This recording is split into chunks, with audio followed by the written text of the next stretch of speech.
Binge Audio. Salut, c'est Thomas Rozek.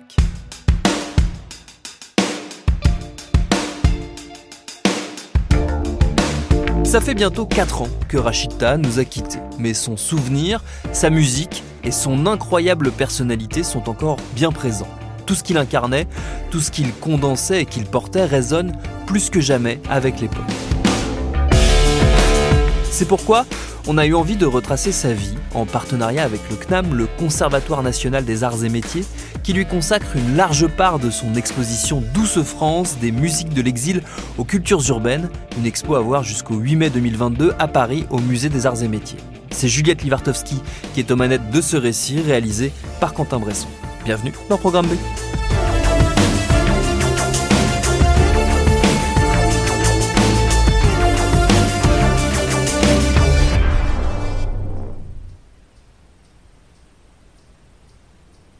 Nous sommes en 1958 à Sig, à une 50aine de kilomètres d'Oran, en pleine guerre d'indépendance algérienne.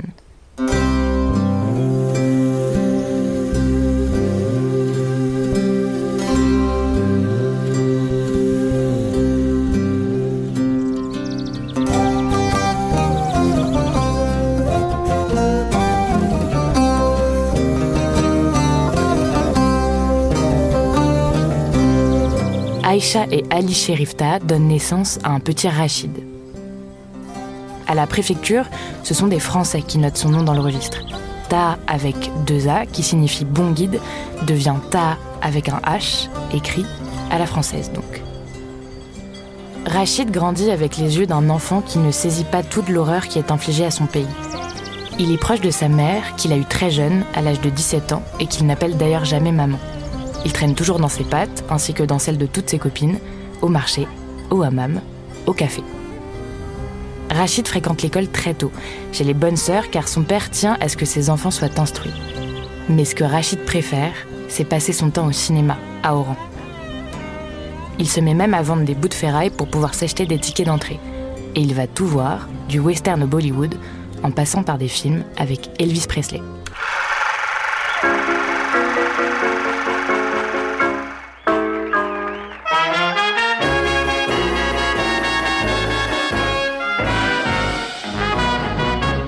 Looking for trouble, you came to the right place.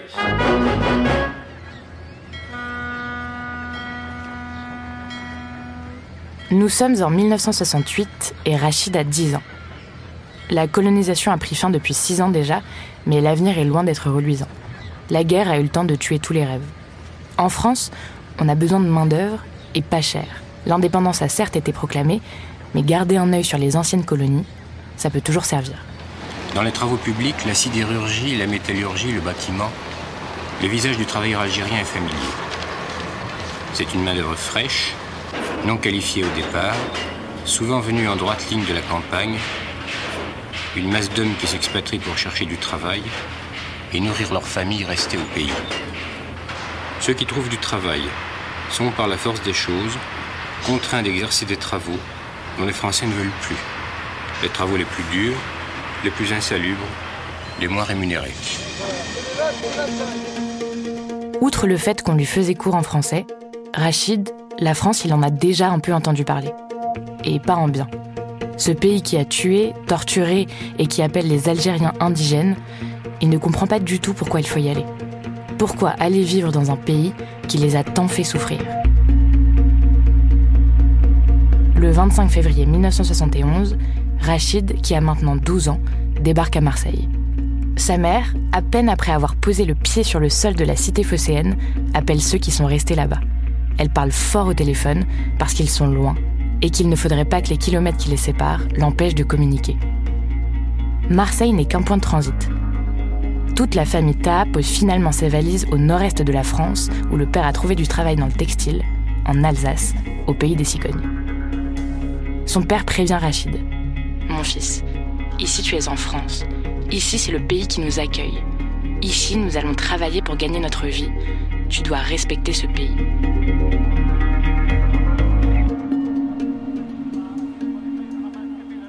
Respecter ce pays, mais ne surtout pas s'y projeter.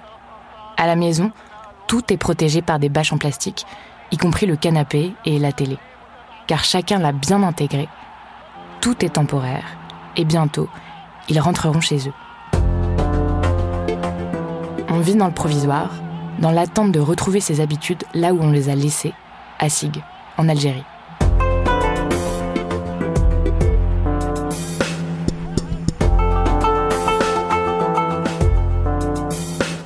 Il faut quand même s'adapter à une langue qu'on ne comprend pas, au froid, à la neige et au regard suspicieux de certains passants qui n'ont jamais vu d'arabe de leur vie.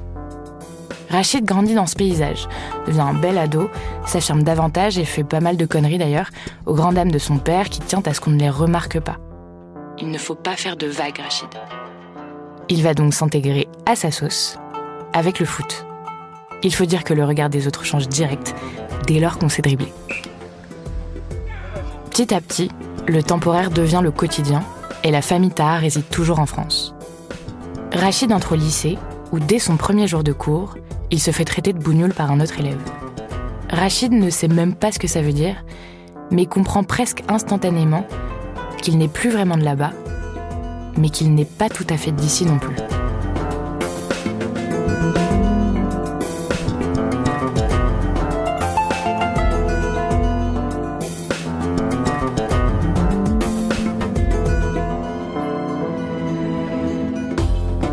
Le mythe familial du retour au pays s'évapore au fil du temps. Alors on trouve des combines pour allier les deux cultures. À la maison, c'est l'Algérie, et dehors, c'est la France. À défaut de pouvoir retourner au bled, ils y vont en vacances, en Citroën. 2000 km de route, c'est beaucoup, mais ça se fait pour retrouver un peu de chez soi. Et puis ils écoutent des musiques kabyles, surtout le père, quand elles passent à la radio. Rachid les trouve un peu trop classiques à son goût, car même s'il concédera plus tard que ces chansons lui ont évité la psychanalyse parce qu'elles lui ont permis de savoir d'où il venait, eh bien comme un bon ado qui se respecte, il préfère écouter du rock anglais, les Cure, les Clash, Joy Division, ou bien de la techno avec Kraftwerk.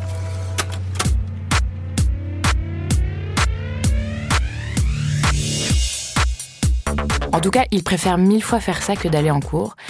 Et puis d'ailleurs, il vient de se faire virer de son lycée. Son père tient toujours à ce qu'il continue ses études et l'inscrit dans une école catho spécialisée dans l'apprentissage du secrétariat et de la comptabilité. Comme une boucle bouclée, Rachid commence et termine sa scolarité chez les bonnes sœurs.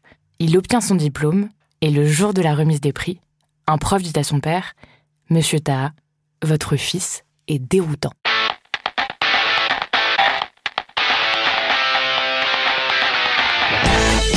À la fin des années 70, la famille s'installe à Lille. La main-d'œuvre est toujours largement bienvenue ici, mais on tente de contrôler les venus. Les immigrés, c'est bien quand ça travaille, mais sinon ça prend trop de place. En gros, vous avez intérêt à bien garder votre boulot, sinon vous perdrez votre titre de séjour.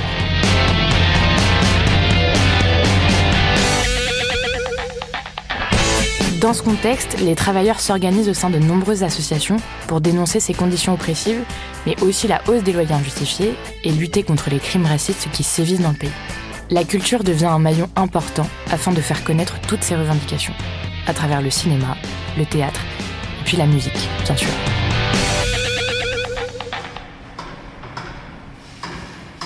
Fin 70, Rachid débarque à l'usine Thermix de Lyon.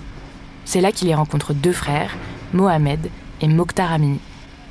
Rachid, même s'il ne sait que taper sur des casseroles, leur dit qu'il est percussionniste, mais aussi qu'il sait chanter et qu'il écrit, à ses heures perdues, des poèmes, ici ou là. Tous les trois décident de monter un groupe.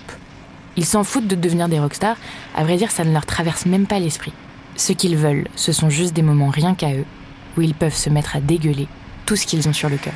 Je m'appelle Rachid, je suis né à Oran, en Algérie, et ça fait 12 ans que je suis en France. Et c'est 3 ans que je vis à Lyon, bon, donc dans les cités.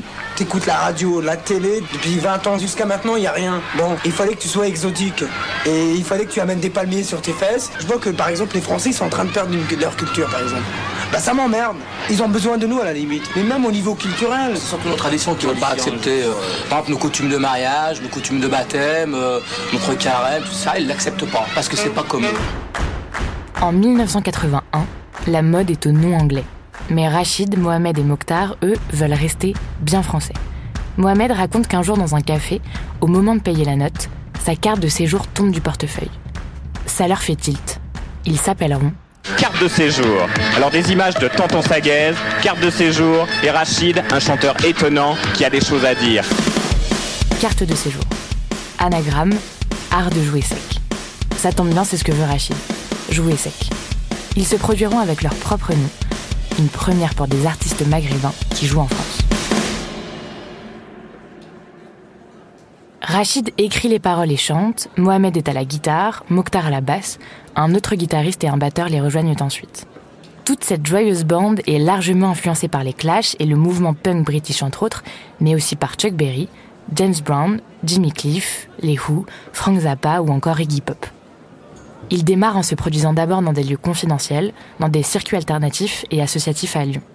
L'ambition pour eux, ce n'est pas de faire du rock arabe, mais d'être des Arabes qui font du rock. Ils s'inspirent de différents styles, du raï, du shahabi, de la techno, du rock ou encore du punk. Rachid écrit dans un arabe de la rue, qui n'est pas littéraire ni trop châtié, et qui redonne ses lettres de noblesse à l'argot au populaire. Pour beaucoup, c'est réconfortant et déjà transgressif. Faire du rock en arabe, dans une langue de l'immigration, c'est vrai que c'est révolutionnaire. D'autant que la première chanson du disque, Zoubida, parle des mariages forcés au travers de l'histoire d'une adolescente que les parents veulent marier de force et qui finit par se suicider. En 1982, c'est MeToo avant l'heure.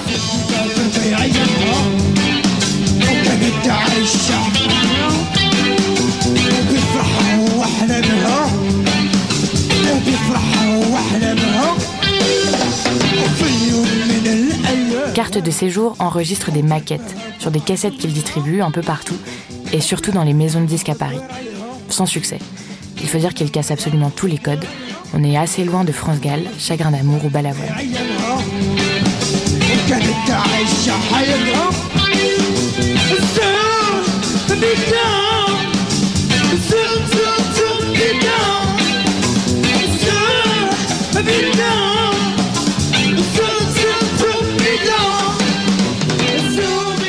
Au début des années 80 en France, le climat est inflammable.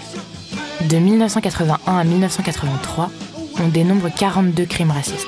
Dans les séries, à la radio ou à la télé, pense à Michel Leb, ça stigmatise en toute décontraction. Je suis africain. Ah mais oui. Je suis le fils de Bokassa présentement là. Le fascisme, le racisme, l'antisémitisme, ça tout cela, c'est ce qui m'est en général reproché par la presse communiste et celle qui lui est directement liée. Des émeutes éclatent et est organisée une grande marche pour l'égalité et contre le racisme, une marche renommée Marche des Beurs.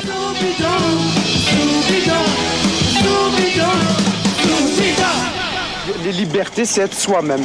Et on vit ici, on n'arrive pas à être soi-même. Des fois, on est confronté à des trucs, donc on est obligé de faire face donc à cette agressivité et tout, et ça nous change en soi-même. Une petite quarantaine de personnes parties de Marseille, accompagnées par un curé et un pasteur, lancent leur initiative dans l'indifférence générale. 7 semaines plus tard, le 3 décembre 1983, toutes les organisations syndicales et antiracistes de gauche défilent dans les rues de Paris. Ils sont plus de 100 000 et sont reçus par le président de la République, François Mitterrand. Les partis de gauche et d'extrême gauche sont venus parcourir les derniers kilomètres.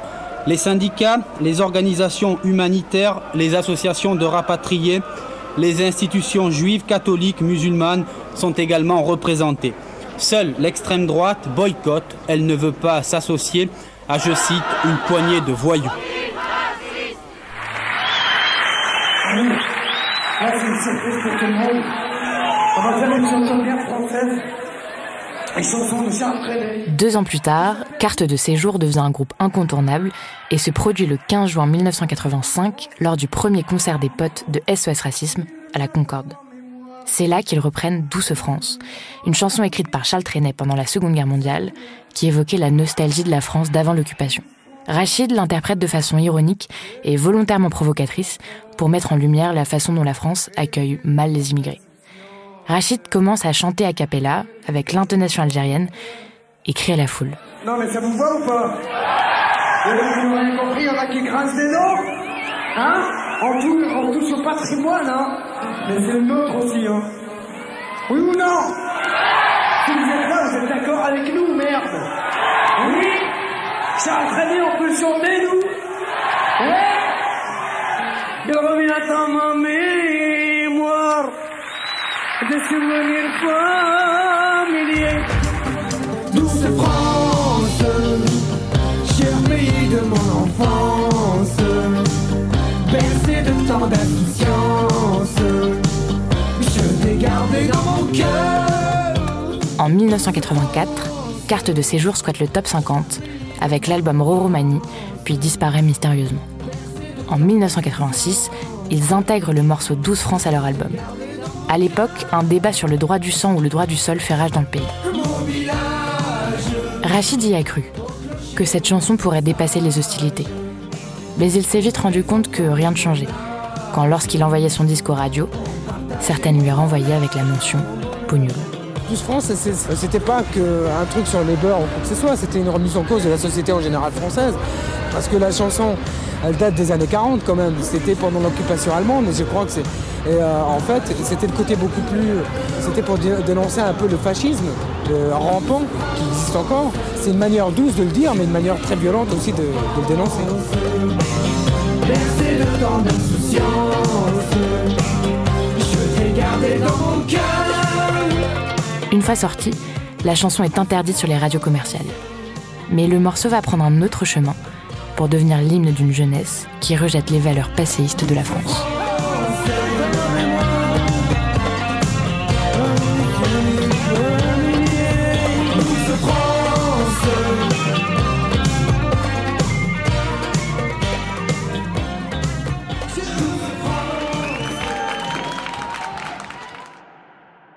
Carte de séjour n'est pas programmée dans les grandes radios, mais leurs propos sont récupérés, souvent à leurs dépens, par des associations comme SOS Racisme ou par le Parti Socialiste.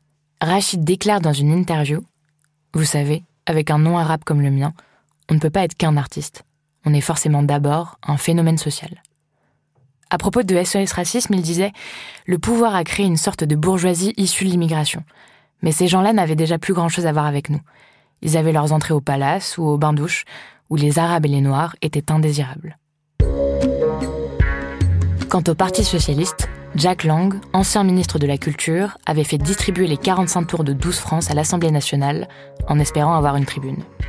À partir de là, le groupe va prendre ses distances avec cet antiracisme qu'il considère moralisateur et paternaliste, ce qui ne les empêchera pas d'être toujours présents sur le terrain des luttes. Ils sont catégoriques, ils ne veulent pas être l'hymne de l'intégration des beurs. Dans une interview à France Inter, au journaliste Gérard Lefort qui lui demandait « Ne craignez-vous pas de devenir un porte-parole sur l'Algérie ?» Rachid Taha a répondu « Porte-parole de qui ? Porte-parole de quoi ? Je réponds toujours « Porte de Clignancourt ». À 5h moins le quart ce matin, premier coup de pioche sur le mur de Berlin. Chacun leur tour, ils prennent la pioche, cassent un morceau du mur qu'ils gardent dans leur poche en souvenir. En 1989, en même temps que le mur à Berlin s'écroule, le groupe Carte de séjour se sépare. Et Rachid quitte Lyon. J'avais l'impression de tourner en rond. J'avais envie de monter à Paris, parce que je pensais qu'il n'y avait qu'à Paris que je pourrais tenter des choses nouvelles. En 1991, Rachid sort son premier album solo, Barbès. En 1993, il sort son deuxième album, plus dansant, ambiance club, inspiré de ses fréquentations dans les boîtes de nuit. Il sort notamment ce morceau qui deviendra un tube. Voilà, voilà. Un titre qui interpelle l'opinion publique sur la réalité de l'extrême droite en France et la banalisation du FN et de ses idées. Voilà, voilà, ça recommence. Partout, partout, sur toute France. Voilà, voilà, ça recommence. Partout, partout, ils avancent. Rachid refuse toujours qu'on lui dise qu'il joue de la musique arabe. Lors de son premier concert en solo, il demande à son public « Vous voulez du rail ? Je vais vous montrer ma raille. » Et il baisse son pantalon. Dans les années 1990, il travaille beaucoup avec le musicien Stevie Lage qui l'aide à mettre en place sa fusion orientalo-électro-rock. En mai 98, il reprend Ya Raya de Darman El Arash, l'une des figures du shahabi algérois, l'un des genres musicaux les plus populaires d'Algérie. Ya Raya parle de l'exil d'un Algérien qui ne sait pas quand il pourra rentrer dans son pays. C'est un succès mondial. Le titre est repris dans 68 langues et le mot shahabi entre dans les dictionnaires français. Le 26 septembre 1998, a lieu le concert 1, 2, 3 Soleil à Bercy avec Khaled et Faudel. Le trio reprend des grands classiques de la musique algérienne. Ce concert donne lieu à un album live vendu à 2,5 millions d'exemplaires et fait du rail un phénomène en France et à l'international. C'est une véritable consécration. L'événement musical à Bercy tout à l'heure avec sur la même scène les ténors du rail, Rachid Taha, Khaled et Faudel, un méga concert pour cette musique qui s'adresse à un public de plus en plus large, un spectacle baptisé 1, 2, 3 Soleil, Caroline Laudrin et Éric Delagneau. J'ai tendance à dire non, on n'a aucune affinité, c'est ça qui fait l'intérêt de ce spectacle, c'est-à-dire qu'il y a 3 individus qui sont complètement différents, qui font quelque chose et qui chacun apporte une pierre à l'édifice.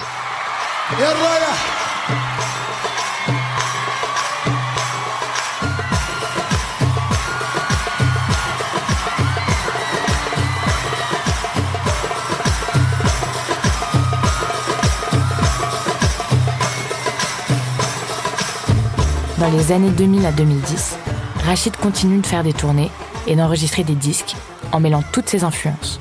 Du rock punk, du rail, du dub jamaïcain, du funk, de l'électro, des percussions traditionnelles. Il reprend du Elvis, s'inspire de l'égyptienne Kalsoum ou encore de Fela Kuti. En février 2015, Rachid Taha reçoit une victoire de la musique d'honneur. Puis, le 12 septembre 2018, Rachid meurt d'un arrêt cardiaque à l'âge de 59 ans chez lui, au Lila. Il est enterré à Sig, en Algérie. Son dernier album, Je suis africain, sort en 2019. Rachid Taha a déclaré dans une interview « Je chante pour aller jusqu'au bout de ma folie. Chanter, c'est éviter les cachets. »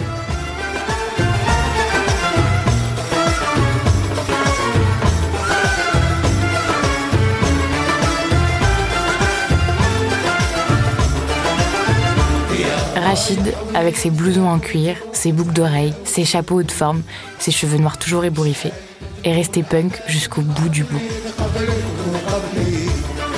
Il aura profondément marqué la chanson française en inventant un genre qui n'existait pas avec son groupe Carte de Séjour, puis avec toutes les collaborations qui ont suivi.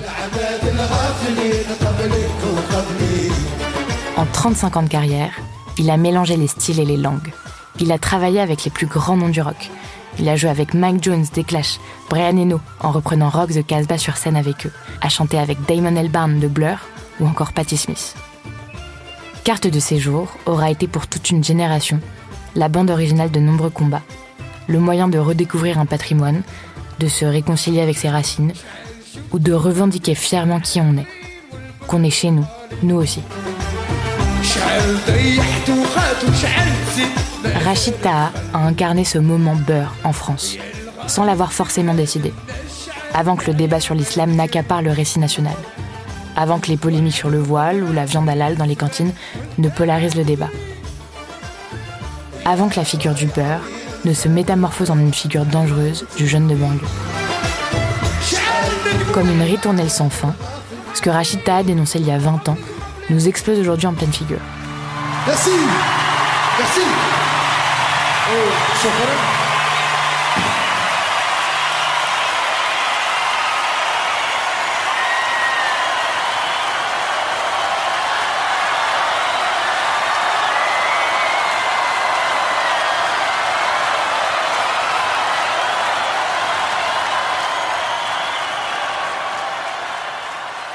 Rachid Taha a été précurseur, en tout, car il y a 20 ans, il avait déjà tout dit.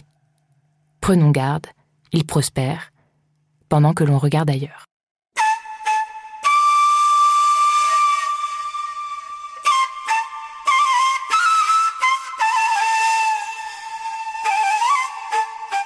Cet épisode a été réalisé en partenariat avec le CNAM, le Conservatoire national des arts et métiers, à l'occasion de l'exposition 12 France des musiques de l'exil aux cultures urbaines. L'exposition est à voir jusqu'au 8 mai 2022. Autrice et narratrice, Juliette Livartowski. Réalisation, Quentin Bresson. Recherchiste, Cyrine Azouaoui. Merci aux commissaires de l'exposition Myriane Chopin et Naïma Yahi. Et merci au CNAM.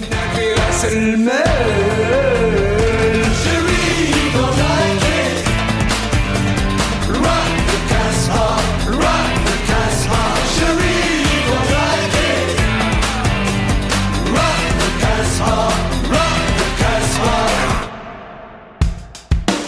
Merci à Juliette Livartowski pour ce récit et cet épisode réalisé par Quentin Bresson en partenariat avec le CNAM à l'occasion de l'exposition Douce France à voir au Musée des Arts et Métiers jusqu'au 8 mai 2022. Programme B, c'est un podcast de Binge Audio préparé par Lauren Bess. Tous nos épisodes, les anciens comme les prochains, sont à retrouver sur toutes les applis de podcast. Cherchez-nous sur internet si vous voulez nous parler et à très vite pour un nouvel épisode.